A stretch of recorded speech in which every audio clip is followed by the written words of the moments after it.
Myles, what's something that just in the last 2 weeks you've either clearly gotten better at or focused on trying to get better at? Trying to get better at playing football.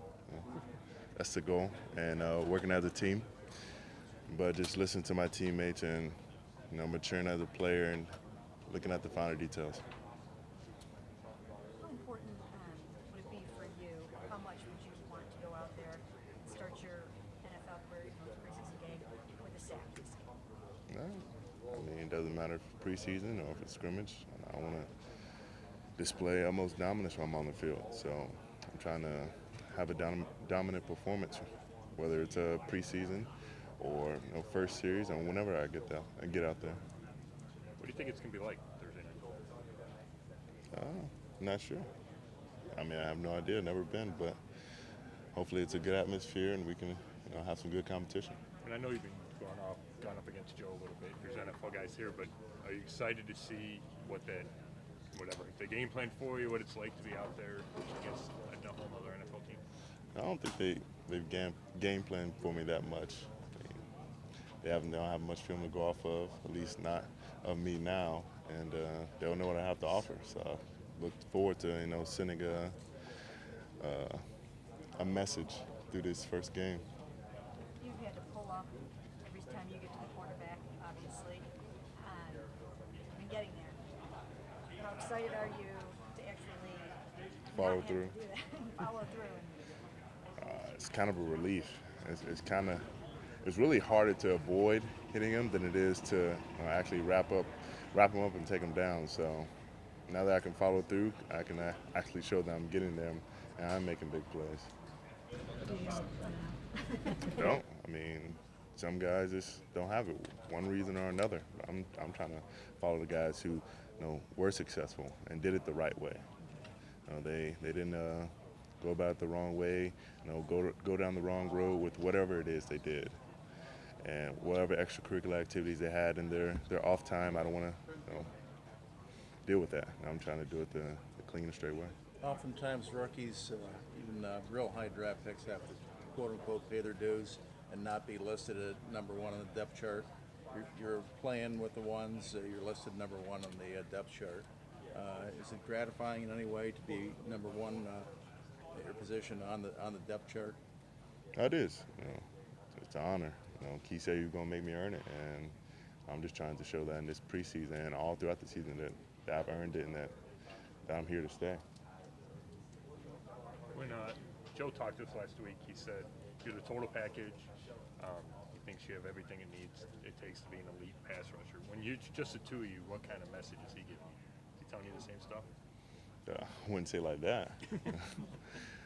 Usually just trying to give me tips, footwork, how I can decrease the amount of signs I'm giving to tip them off to what I'm going to do next. He's just trying to make me a better player and just giving me just these little tips that I can do to change my game. Is it a boost at all when you hear, future Hall of Famers say that about you? Oh, definitely.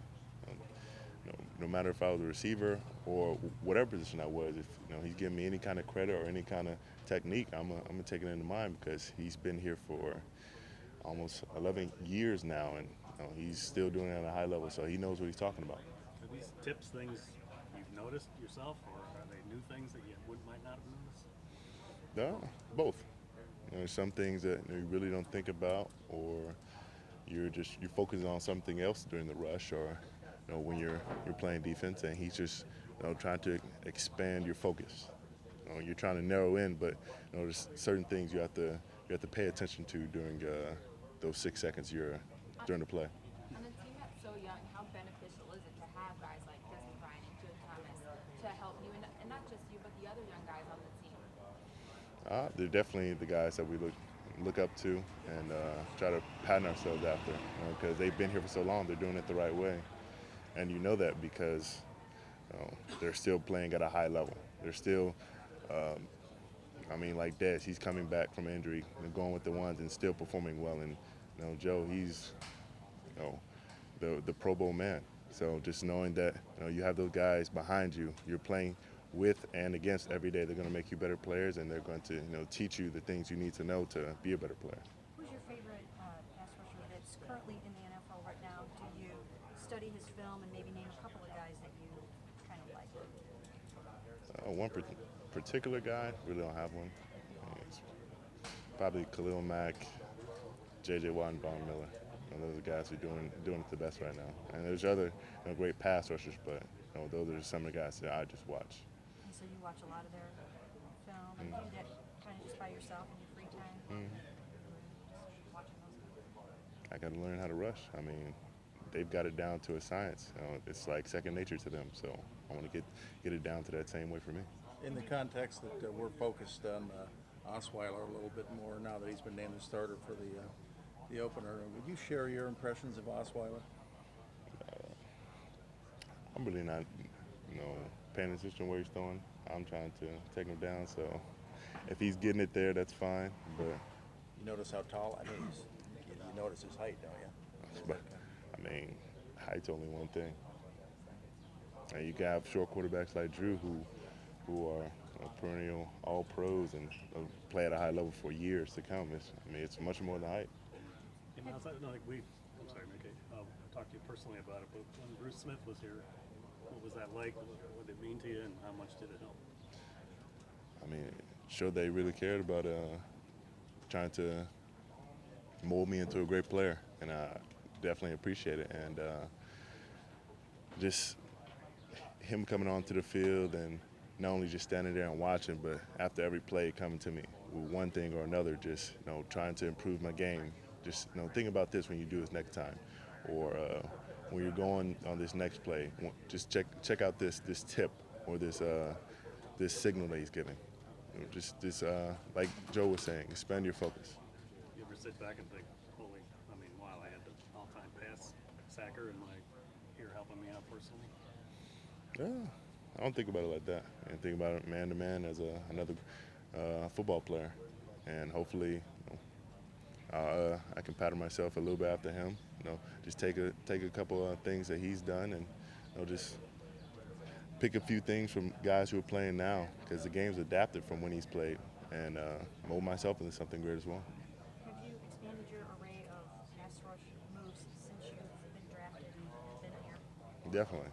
I mean, I've had to adapt. There are other great guys who aren't just going to allow me to speed right by them or power right through them. You have to find another way. You have to vary up your rushes. Do something different. Can't do the same thing every time. They're going to eventually catch hold of that. Is this training camp significantly different experience than any preseason you experienced in college or high school, for that matter, I guess? I mean, is this way different than getting ready for football in high school and college, and how so? In college, yeah. In high school, not so much.